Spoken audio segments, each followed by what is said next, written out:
प्रितीच्या भावन भयणो, जायते फावटी आमी आमच्या जिवितांत कुशालकाय आपणावंक आवडेतात.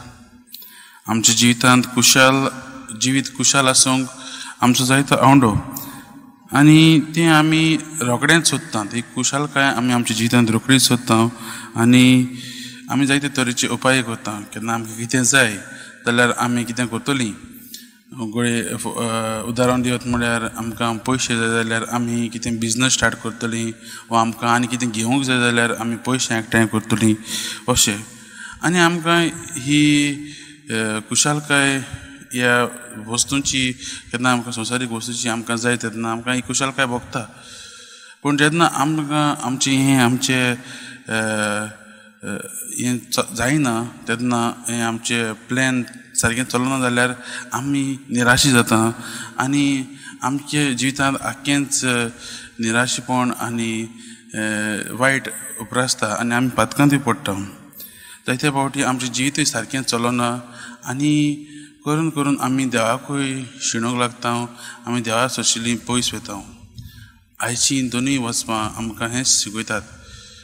पयल्या वचपांतूय आमकां दिसून येता की इजिकेल प्रवादी सांगता की ताच्या जिविताच्या गुणांतल्यान तो आमकां सांगता की इज्रायल पर्जेक देव खेस लायतलो, कित्याक ती देवाची आज्ञा पाडूंक ना देखून, ती देवा सोशिल्लीं पयस गेल्यान देखून. आयचें स्तोत्रूय आमकां तेंच सांगता. ती दुसऱ्या देवांची पुजा करतालीं देखून देव ती देवा सोशिल्लीं पयस गेल्यान देखून. आयचीं वचपां आमकां हेंच उगडास करता. आयचे शुभ वर्तमानाक आमी आयकलां तो तरणाटो येवन जेजू लागीं विचारता आपूण कितें करूंक जाय आनी कितें बरें करूंक जाय. सगळ्यो आज्ञा तो पाडटालो जेजूच्यो, पूण तरी आसतना तेज्या जिवितांत कितें तरी रिकामें आसलेलें, कितें तरी हाली आसलेलें तें ताका भरूंक जाय आसलें. आनी तो जेजू लागीं विचारता आनी जेजू ताका सांगता की तूं सगळेंच विकून आपणाचो पाटलाव कर. कित्याक जेजून ताका सांगलां की, आनी तो आमकां सांगता की तो आमकां एक ताणें हाच्यान व्हडलो ठेवो ताणें आमकां दवरलेलो आसा, तो म्हळ्यार सर्गीच्या राज्यांत.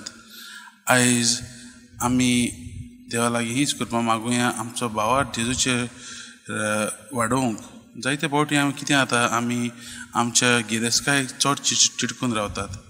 जेजू आयच्या शुभ वर्तमानांतल्यान आमकां सांगता की तो गिरेस्कायेचेर आड ना, पूण आमी आमचें जिवीत गिरेस्कायेचेरच चिडकून रावंक गरजेचें न्हय.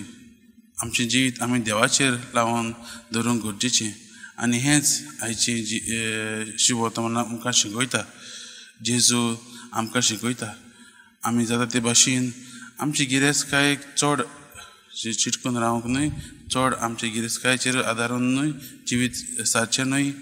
पूण आमी आमच्या जिवितांत कितें मेळना तें आमी दुसऱ्यांक दिवन, दुसऱ्यांक आदाराचें जावन, देवाची आज्ञा पाळून, जेजूची आज्ञा पाळून ताच्याच मार्गांत चलूंक आमी व्हरूंक गरजेचीं. आनी हेंच केल्यार आमकां सर्गीचें राज फावो जातलें आनी आमकां तो ठेवो फावो जातलो जो जेजून आमकां दवरलेलो आसा तो. तर मोगाच्या भावान भयणो, आयच्या ह्या वचपाचेर नियाळ करता आसतना आमी देवाचेर आमचो भावार्थ घोट करूंक देवा लागीं हीच करपा आमी मागुया.